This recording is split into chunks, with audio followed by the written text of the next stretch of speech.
Snow fell thick outside North Star Tower, coating the glass windows in white frost. Inside the elevator, silence held court among expensive suits and leather briefcases. The numbers descended steadily. 3rd floor, 2nd floor. Then the doors opened on the lobby level, and a small voice shattered everything. "Mommy." Every head turned. A child stood at the elevator entrance, 5 years old at most, wearing a purple winter coat with mismatched buttons. Her blonde hair escaped from beneath a knitted hat. Pink mittens dangled from her sleeves. She was looking directly at the woman in the back corner. Evelyn Frost did not move. The CEO of North Star Industries stood frozen, her charcoal suit perfectly pressed, her dark hair pulled into a flawless bun. At 42, she had built an empire through precision and control. Nothing surprised her anymore. Nothing touched her, but this child was running toward her. "Mommy, look."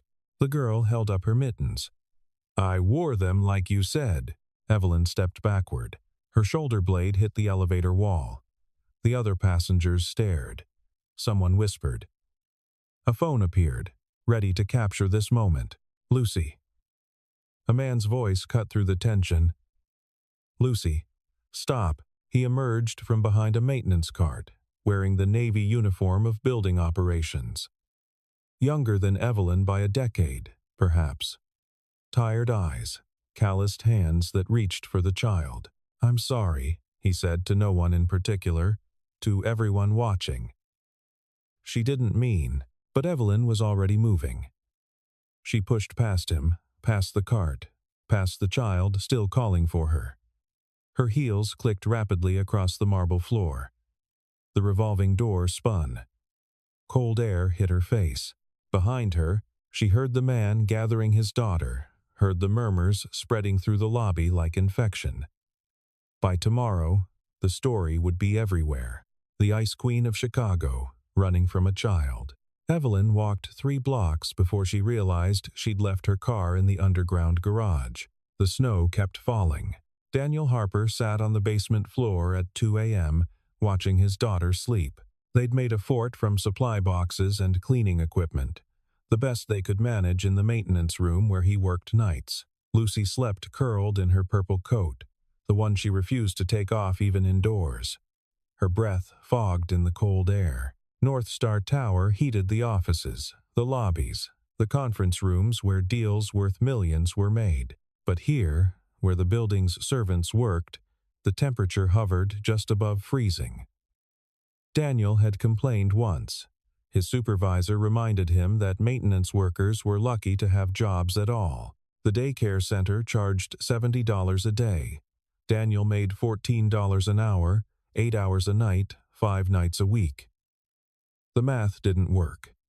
It never worked. So Lucy slept in the basement while he patrolled 38 floors, checking thermostats and replacing light bulbs, and pretending his daughter wasn't curled up beside industrial cleaners, breathing in chemical fumes. He reached over and adjusted her coat, tucking it tighter around her shoulders. His hand brushed against her feet, and he froze. Her shoes, pink sneakers with white laces, scuffed and worn. Sarah had bought them 2 winters ago, back when Lucy was 3, back when his wife was still alive. She'd insisted on pink even though they couldn't afford it. "Every little girl deserves one thing that's just hers," Sarah had said. Lucy had worn them through every season since. They were too small now, cramping her toes, but she wouldn't let them go. Just like she wouldn't let go of calling random women mommy when they showed her the smallest kindness. Today, it had been the CEO. Before that, the woman who held the door at the grocery store. Last week, the librarian who helped her find a picture book. Daniel had tried explaining. "Mommy is in heaven now. These are just nice ladies." But Lucy was 5. 5-year-olds didn't understand death. They understood warmth. They understood when someone smiled at them. When someone remembered their name. The CEO hadn't smiled. She'd run.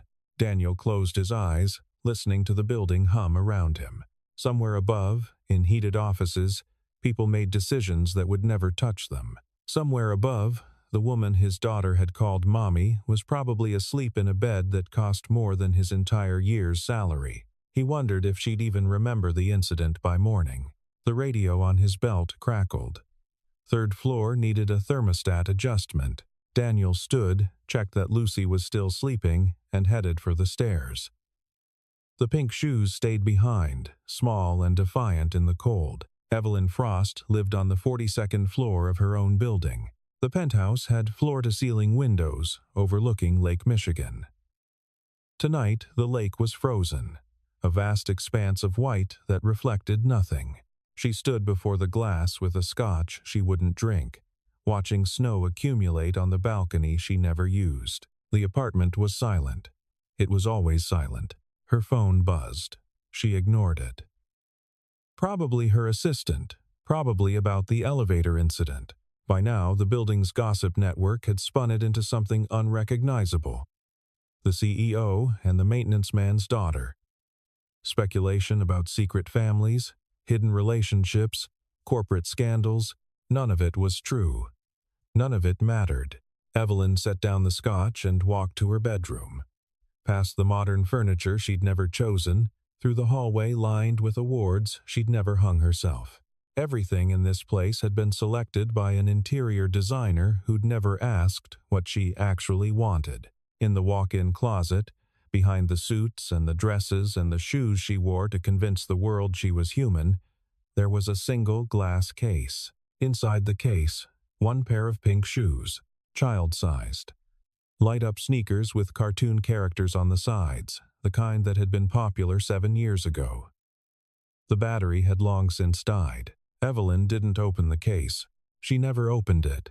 But she stood there for 20 minutes, staring at shoes that would never be worn again, thinking about a child who would never grow up. Emma had been 8 when the car lost control on black ice, December 23rd.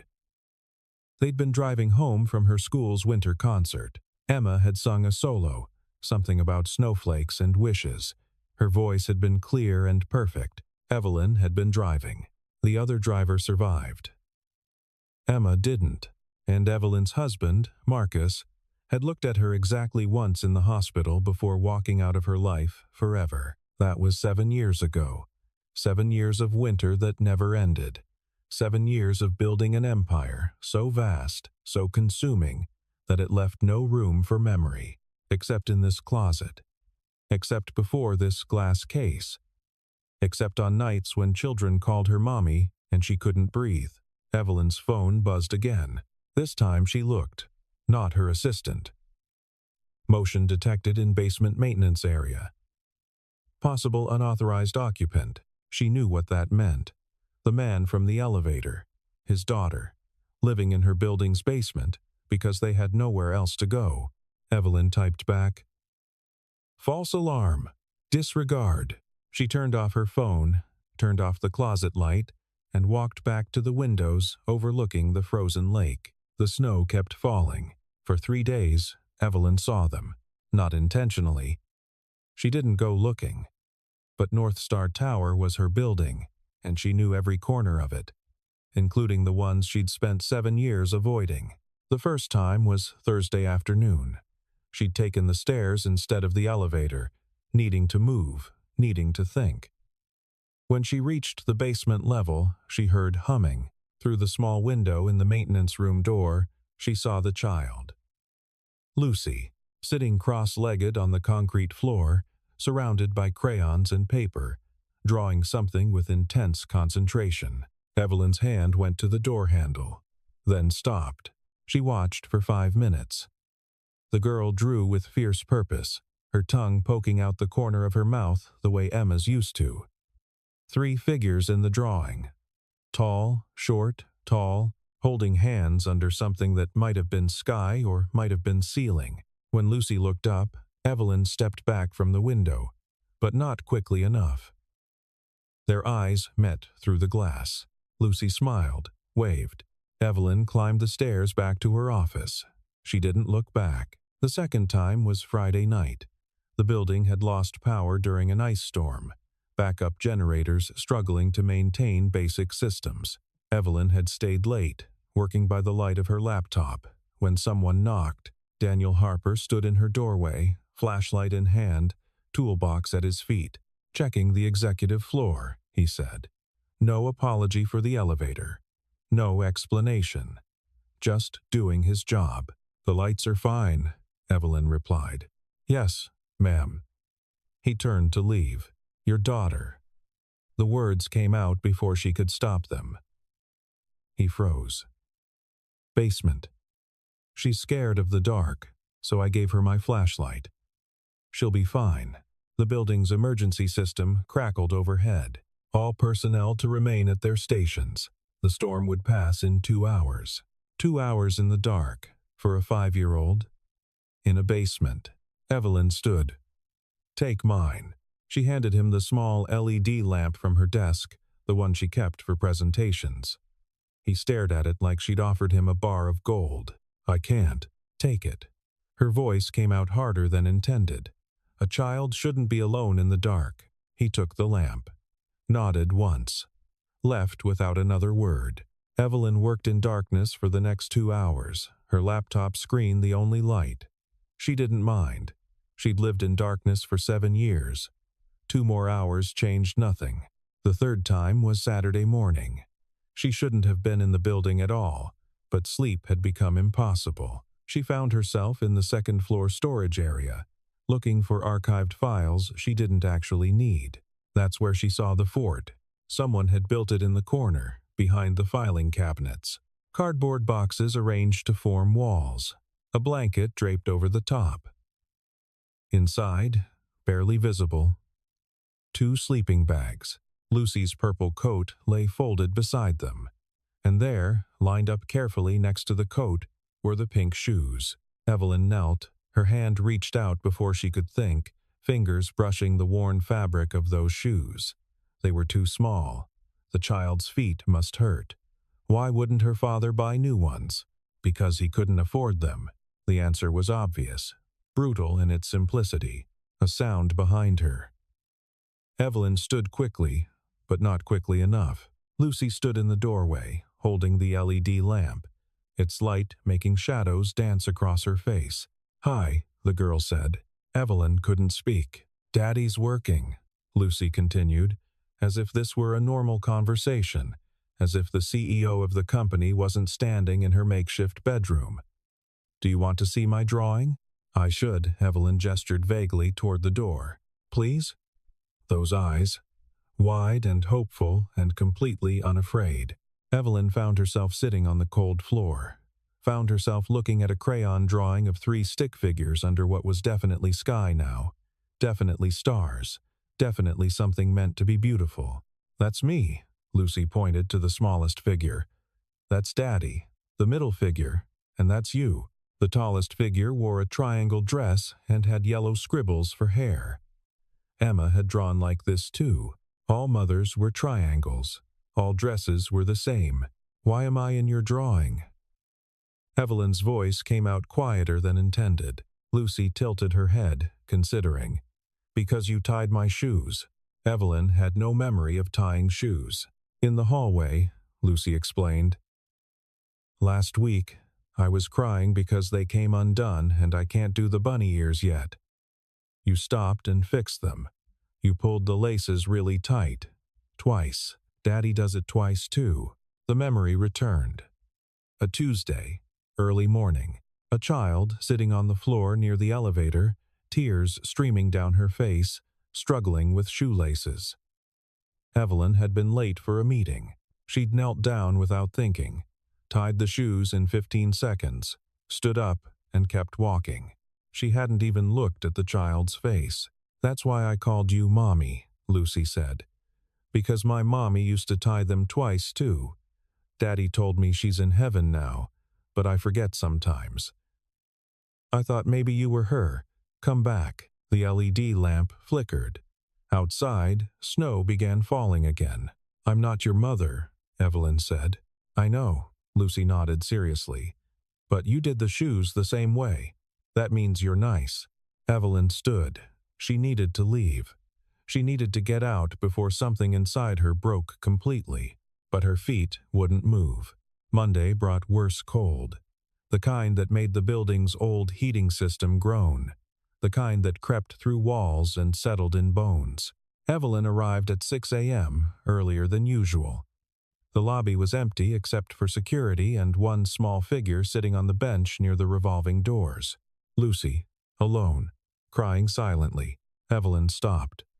Every instinct screamed to keep walking, to pretend she hadn't seen, to maintain the distance she'd perfected over 7 years. She walked over anyway. "Where's your father?"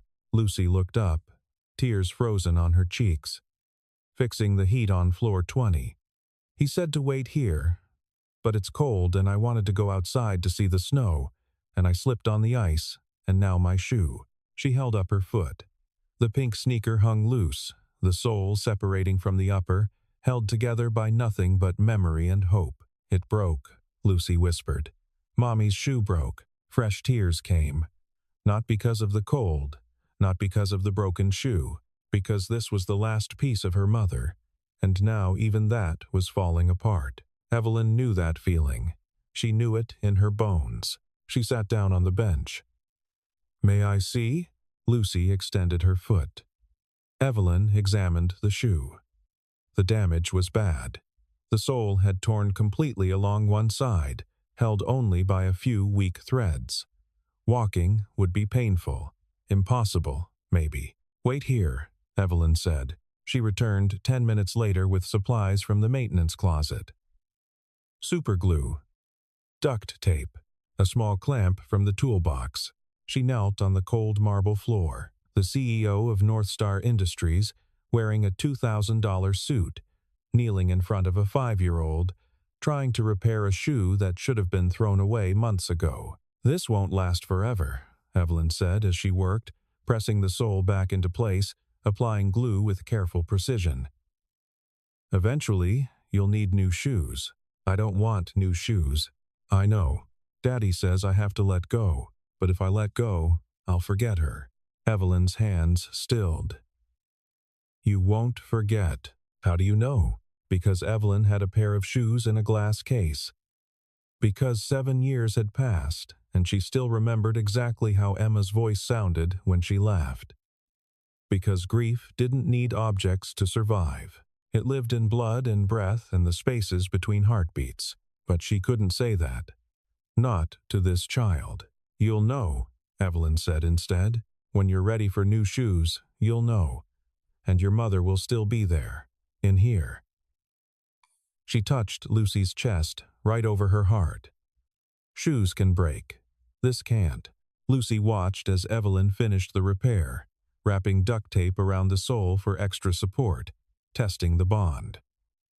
It wouldn't win any awards, but it would hold. "Try standing," Evelyn said. Lucy stood, took a tentative step, then another. The shoe held. "You fixed it." Wonder in her voice. "You made it like Mommy's again." "Not quite like it was," Evelyn corrected gently. "But good enough." "Are you a mommy?" Lucy asked suddenly. The same question as before, but different now. Quieter. More careful. The question landed like a knife. Evelyn stood, brushed off her suit. "I was." "Once." "What happened?" "She had an accident. Like your mother." Lucy nodded, accepting this with the strange wisdom children sometimes possessed. "Do you miss her?" "Every day." "Me too." Lucy reached out and took Evelyn's hand. Her fingers were small and cold and impossibly trusting. "Maybe we can miss them together." Something broke inside Evelyn. Something that had been frozen for 7 years. She felt it crack, felt warmth seep through the fissures, felt pain and relief in equal measure. The lobby doors opened. Daniel Harper rushed in, face pale with worry. "Lucy, I told you to stay in the..." He stopped. Saw his daughter holding hands with the CEO. Saw Evelyn's face, raw and unguarded in a way she never allowed. "I'm sorry," he said automatically. "She shouldn't have bothered you." She didn't. Evelyn released Lucy's hand carefully. like setting down something precious. Her shoe needed repair. Daniel looked down, saw the duct tape, saw his daughter's smile. "Thank you," he said. The words carried weight beyond gratitude for a fixed shoe. "Thank you for not running this time. Thank you for seeing her. Thank you for kneeling on cold marble like she mattered." Evelyn nodded once and walked toward the elevator. She made it 3 steps before she turned back. "Harper," she said. "My office. Today. 3 p.m. His face went white. This was it. The termination he'd been expecting since the elevator incident. "Yes, ma'am." Evelyn didn't correct his assumption. She just stepped into the elevator and let the doors close. Inside, alone, she leaned against the wall and closed her eyes. She could still feel Lucy's hand in hers. At 2:55 p.m., Daniel stood outside the executive suite, wearing his cleanest uniform shirt. Lucy sat beside him, coloring quietly. He'd tried to find childcare, but the storm had closed the community center. He'd tried calling his sister, but she was working. He'd tried everything except the one thing he couldn't do: leave Lucy alone. So she came with him. To his firing. The assistant appeared at 3 p.m. exactly. "She'll see you now." Daniel squeezed Lucy's hand. "Stay here. Be good." "Okay, Daddy." The door to Evelyn Frost's office opened. The room was enormous. Windows on 3 sides, a desk that could have held a car, awards and photographs lining one wall.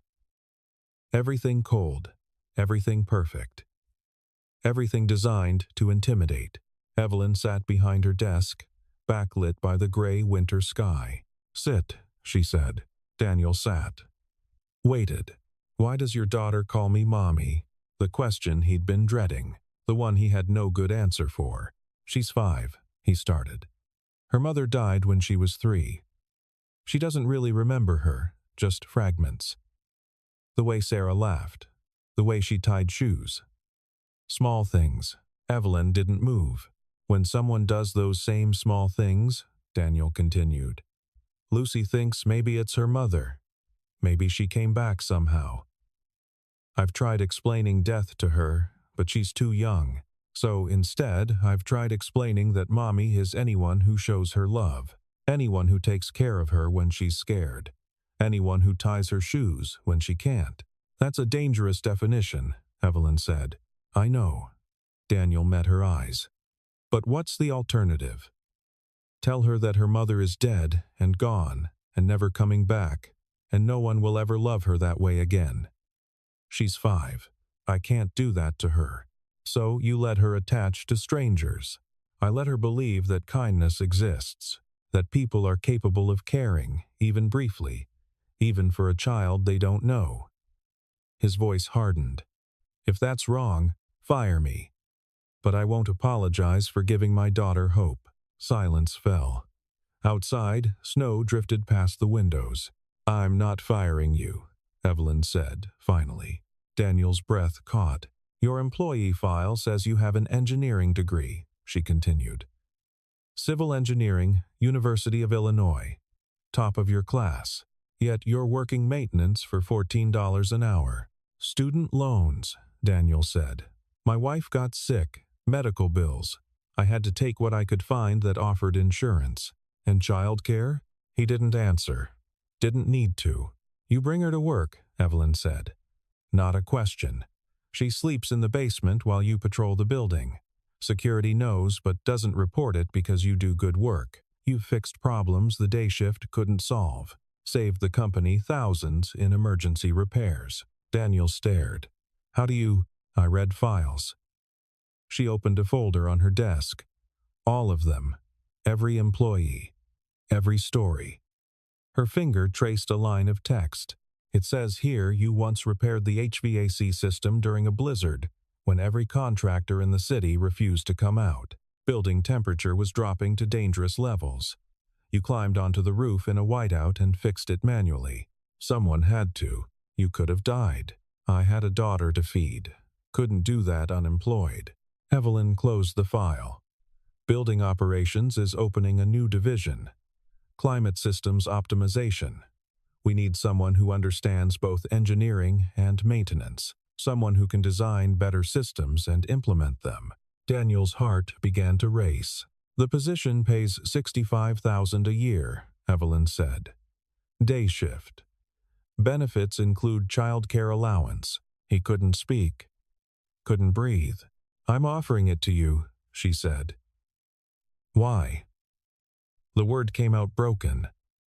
Why would you do this? Evelyn stood, walked to the window, looked out at the frozen city. Because your daughter called me Mommy, she said quietly.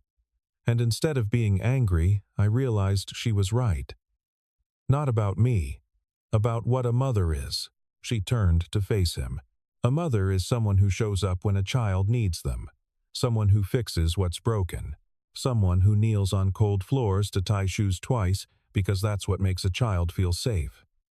Her voice wavered. I haven't been those things in 7 years. Your daughter reminded me that I could be. I don't understand, Daniel said. You don't have to. Evelyn returned to her desk. You just have to decide. Take the job or don't. But make your choice based on what's best for Lucy, not on what you think you deserve. Daniel looked at his hands. Calloused, scarred. The hands of a man who'd spent 3 years fixing things in the dark while his daughter slept in cardboard forts. I'll take it, he said. Thank you. Don't thank me. Just do the job well. He stood to leave. Harper, Evelyn called. He turned. Your daughter. The shoes she wears, they're too small, I know. But they were her mother's last gift. I can't. I'm not telling you to throw them away. Evelyn's voice softened. I'm saying you can keep them and still buy new ones. Memory doesn't require suffering. Daniel nodded slowly. I'll think about it. He left the office. In the waiting area, Lucy looked up from her coloring. Are you fired, Daddy? No, sweetheart. I got a new job. Because of the nice lady? Yes. Because of her. Lucy smiled and went back to her drawing. 3 stick figures under stars, all of them holding hands. That night, Evelyn couldn't sleep. She stood in her closet, staring at the glass case, at Emma's shoes, at the memorial she'd built to keep her daughter frozen in time. Memory doesn't require suffering. Her own words, spoken to Daniel. Words she'd never believed for herself. She opened the case for the first time in 7 years. The shoes felt lighter than she remembered. Small. Impossibly small. How had Emma's feet ever been this tiny? Evelyn carried them to the living room, set them on the coffee table, sat on the couch and stared at them until her eyes blurred. Emma would be 15 now. If she'd lived, she'd be in high school. Probably rolling her eyes at everything, Evelyn said. Probably testing boundaries and asking for car keys and staying up too late on school nights. But she hadn't lived. And for 7 years, Evelyn had built a fortress around that fact. She'd turned herself to ice, convinced that if she felt nothing, the pain would stop. That if she helped no one, she couldn't fail anyone again. Then a 5-year-old called her Mommy, and the whole structure began to crack. Evelyn picked up her phone. Scrolled through contacts she hadn't called in years. Found one name. Hesitated. Marcus. Her ex-husband. The man who'd walked away after Emma died. She called. He answered on the 4th ring. Evelyn? Hi. Silence. Then, are you okay? No.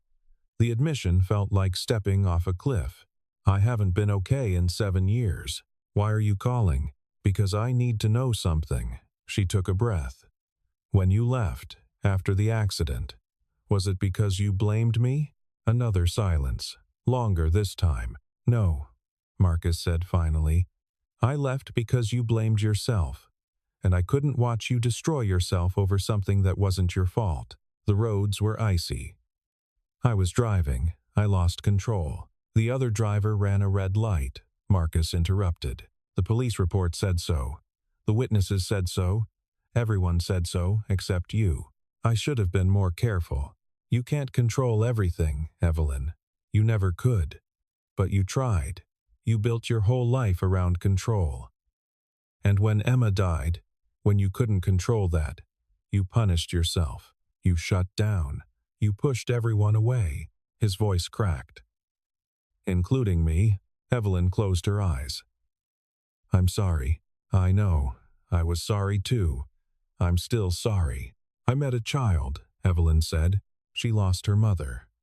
She's 5. She calls people mommy when they show her kindness because her father told her that's what mothers do. They show up.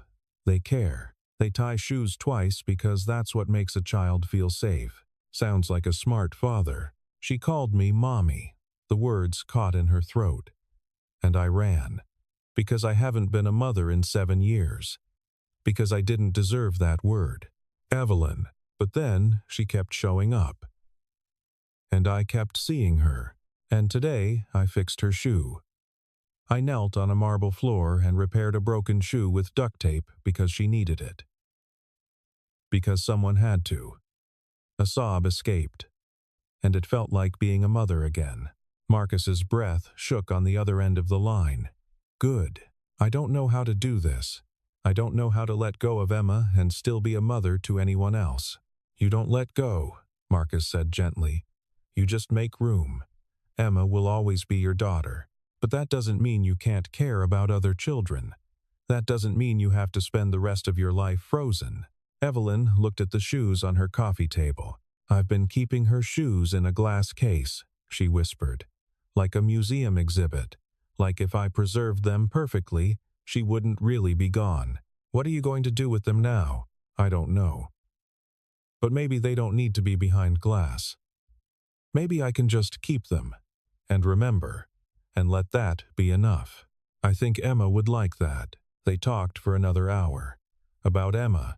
About the years they'd lost.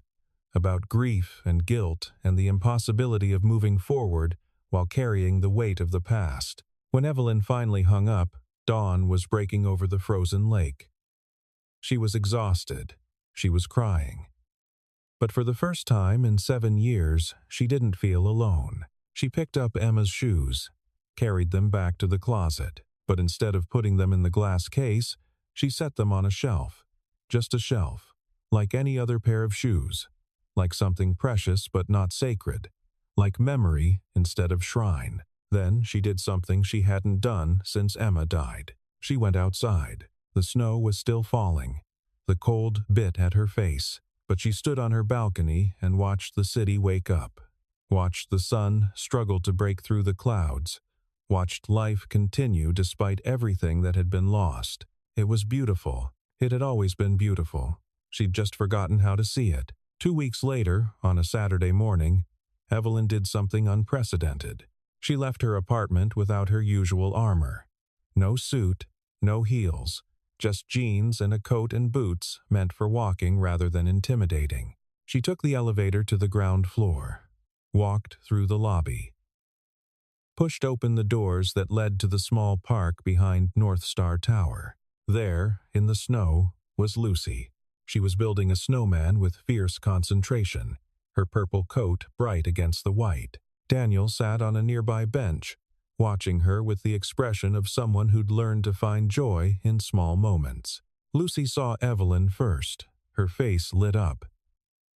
Miss Evelyn, not Mommy, not anymore, just Miss Evelyn. Something in Evelyn's chest loosened. Hi, Lucy. Daniel stood, surprise clear on his face. Miss Frost. We didn't mean to. It's Saturday, Evelyn said.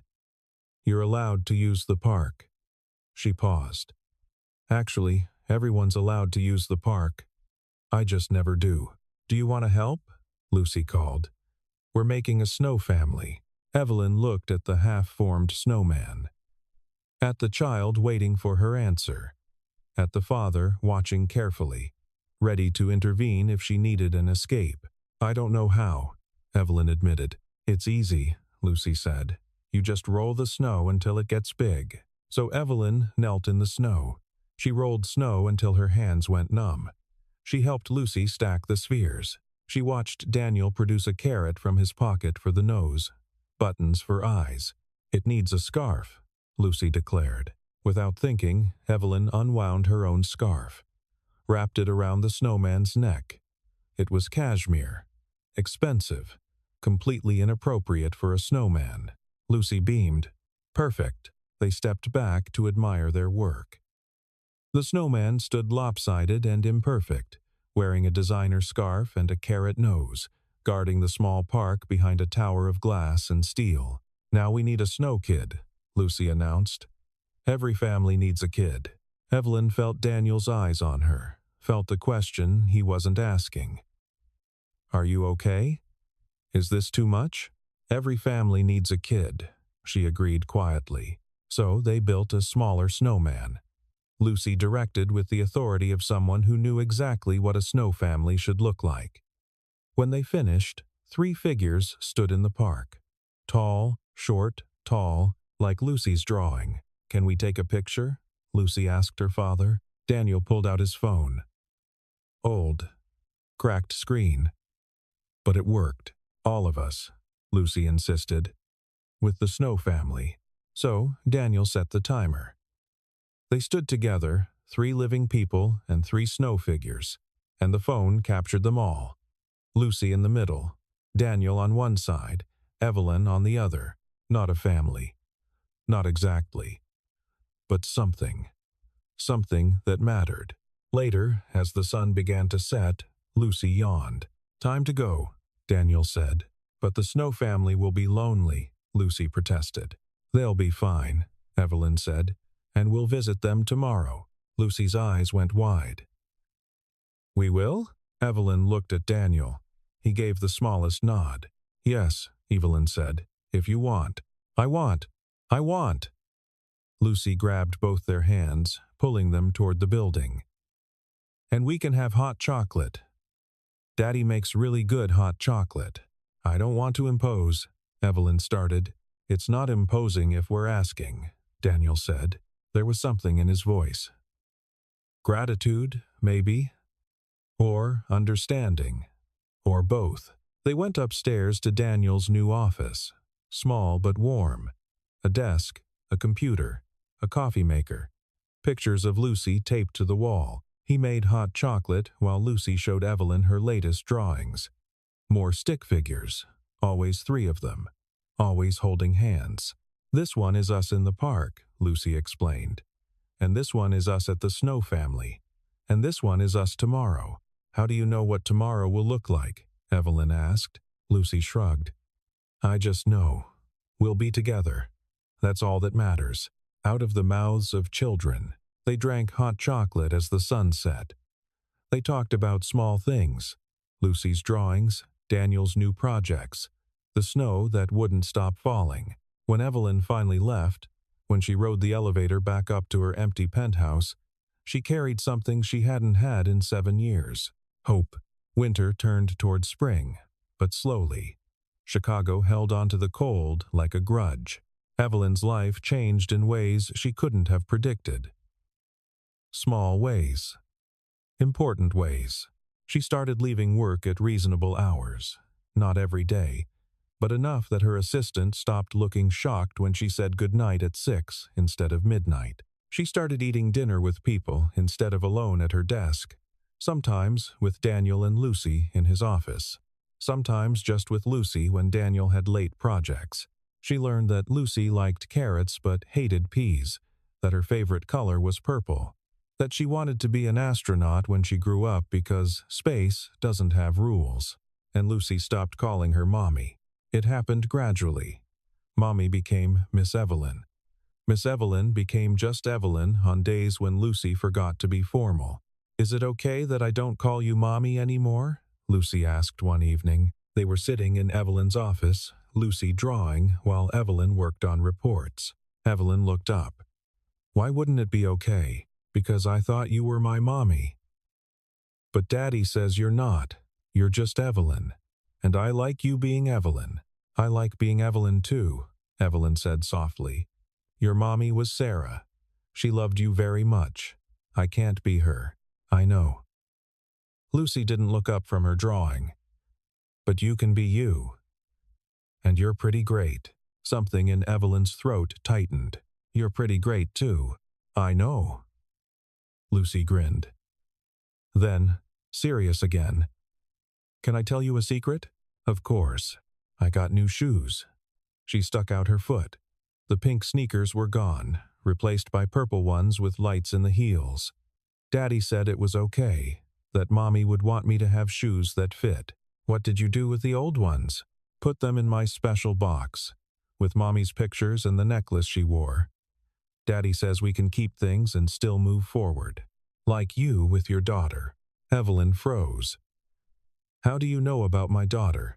Daddy told me. He said you had a little girl named Emma who died in an accident. He said that's why you were sad, and that's why you understood about shoes. Evelyn should have been angry. This was private. This was hers.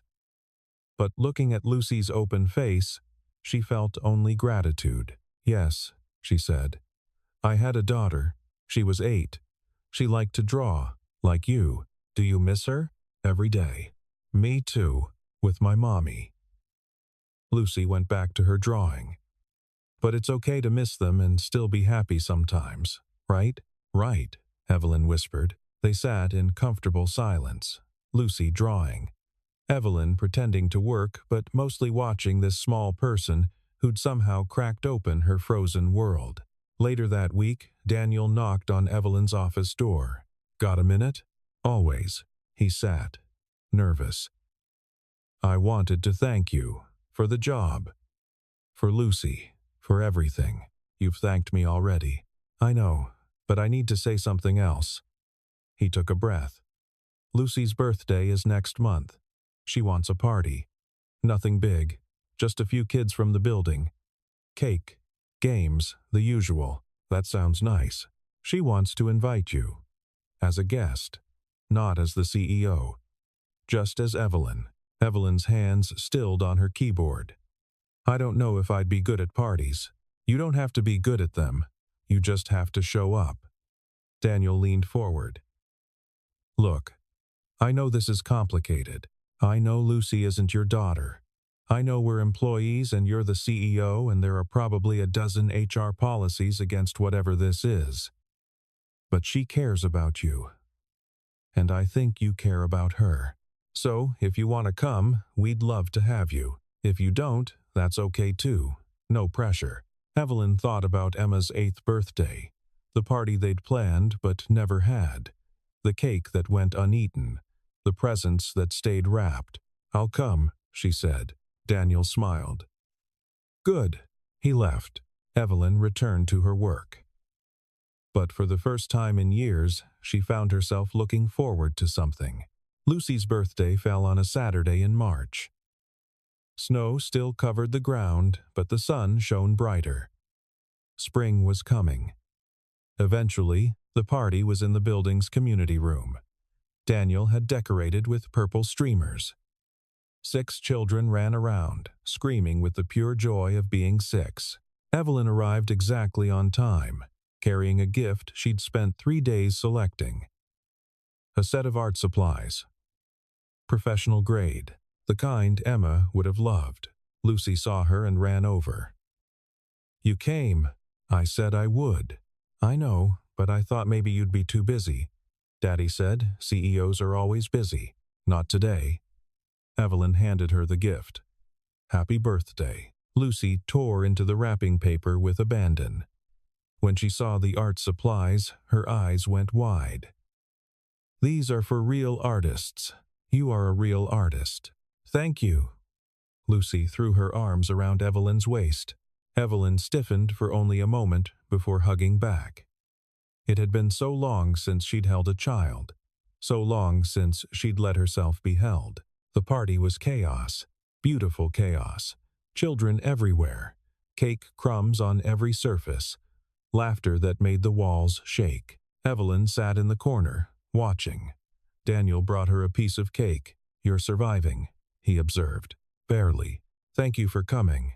It means a lot to her. It means a lot to me, too. They watched Lucy open presents, play games, be 6 years old without apology. Can I ask you something? Daniel said. Sure. That first day, in the elevator. Why did you run? Evelyn was quiet for a long moment. Because Lucy reminded me of what I'd lost. And I wasn't ready to feel that again. And now? Now I think maybe loss doesn't have to mean the end. Maybe you can lose something precious and still find something else. Not a replacement, but something new, something that matters in a different way. Daniel nodded slowly. Sarah used to say that grief isn't about forgetting. It's about making room. Room for the memories and room for new life. She was wise. She was. He smiled. I think she and Emma would have liked each other. I think so too.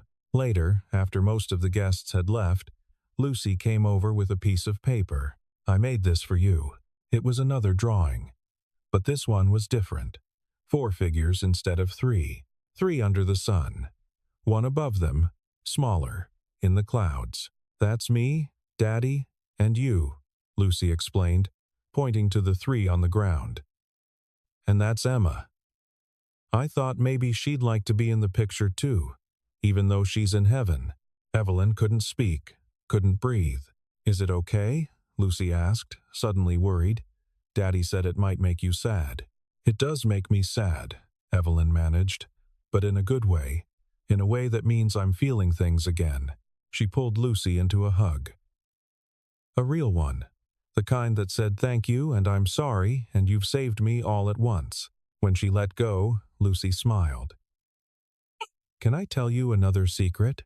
Always. I think my mommy and Emma are friends in heaven. I think they're happy we found each other. Evelyn looked at the drawing.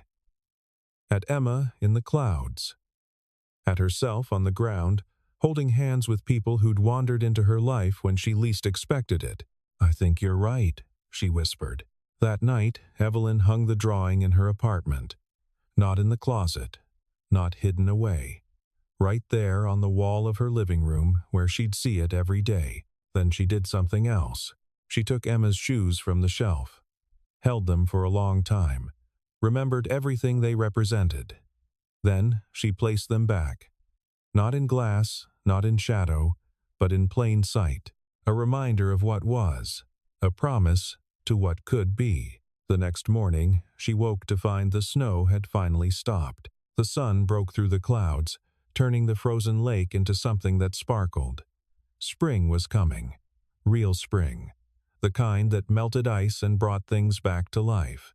Evelyn made coffee, put on jeans instead of a suit, walked downstairs to the park where 3 snow figures still stood, smaller now, melting gradually. Daniel and Lucy were already there. Morning, Daniel called. Morning. They're melting, Lucy said sadly, looking at the Snow family. That's okay, Evelyn said. We can build new ones next winter. Promise? Promise. Lucy took her hand, then took Daniel's. The 3 of them stood there as the sun rose higher, as the snow began its slow transformation into water, as winter finally gave way to something warmer. Evelyn had spent 7 years frozen. 7 years convinced that ice was safer than warmth, that distance was easier than connection, that loss meant the end of everything. But standing here, holding hands with a child who'd called her mommy, and a man who'd taught his daughter that love could exist in small moments, she understood something new. Winter always ended. Ice always melted. And sometimes, if you were brave enough to feel the cold, you discovered you could survive it. You could even find warmth on the other side. What should we do today? Lucy asked. Daniel looked at Evelyn. Evelyn looked at Lucy. Whatever we want, Evelyn said. We have time. And for the first time in 7 years, she meant it. They had time. They had each other. They had memories of people who'd loved them and left too soon. They had the present, imperfect and precious and real. That was enough. More than enough. It was everything.